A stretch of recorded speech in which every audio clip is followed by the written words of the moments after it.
My name's Jonathan Singer. I'm a social work professor. I'm the president of the American Association of Suicidology. I'm a jazz drummer, former breakdancer, and dad to 3 kids. And I'm here to talk about mental health. So, when we're babies, we rely on our parents for everything. Bored? Play with me. Hungry? Feed me. Scared? Comfort me. Tired? Read me a story, put me to bed. When we grow up, we're still entitled to have all of those needs met. We don't have to have all of them met through our parents, but a lot of them we're completely entitled to. And this is one of the things that I wanted to say, which is that you're entitled to your feelings. The sadness, the fear, the anger, all of those are legit emotions. Don't let anybody tell you they're not. But at the same time, they're not everything. What you're feeling is true, but it's not all the story that we make up about what we're feeling. I can feel angry or I can feel scared, and that's it.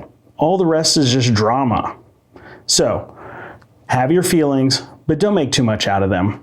Now, when you have your feelings, don't worry about upsetting adults. If you're having thoughts of killing yourself and you're really sad or you're scared about them, don't worry about freaking out adults by telling them that's our job. Our job is to hear you, is to validate you, and to let you know that we are people that you can talk to about this stuff. So have your feelings, have them in front of adults, and if we do something wrong, you let us know, because it's our job to do it right so that you can be all sorts of messed up in front of us. Now, one of the other things that's important about our feelings is that we don't want to confuse being sad, angry, scared, lonely, confused, bored with wanting to die. If you want to die, if you're suicidal, if you're thinking, I think everybody would be better off if I weren't here, tell us that. Because as adults, we are really committed to making sure that you figured out your reasons for living and that you have reasons to stay. In fact, you can see I've got that word written on my hat up here. If you tell us that you're suicidal, but actually you want to be happy, then we might not focus on the right stuff, right? We are probably going to focus on safety, your safety. And that might look like talking to a social worker, a counselor, a psychiatrist, maybe going to the hospital, when actually what we should have been focusing on is what's making you unhappy, what's making you sad, not what can we do to keep you safe. So tell us that you're sad, scared, lonely, angry, and that you want to be not those things, and then we can focus on that. But if you tell us you're suicidal, if you're going to say, I'm going to kill myself, and you're not actually suicidal, then we're not going to be able to focus on what's really going on for you.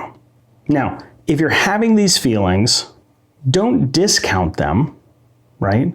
Acknowledge and realize that some of the things that we're feeling are mirrors, right? That they're there to show us something about ourselves. And sometimes they're windows to give us a perspective on something outside of ourselves. Right? And our feelings and our thoughts and our behaviors can do all of those things for us. Now, if you're thinking about killing yourself and you can't seem to figure out a reason why you should stick around, just remember, your reason for staying might not be in your life yet. I heard a story about a guy who talked about having suicidal thoughts all through his adolescence and early adulthood, and he stuck around. But as a man in his early 30s, he was so grateful that he did, because his reason for living showed up, which was the birth of his niece. And now he's grateful every single day that he's around so that he can be there for her. And so if you're struggling to figure out what your reasons are for living, just remember they might not be in your life yet. And the last thing that I wanted to say is that if you're going through hell, keep going. This is a crappy time in your life.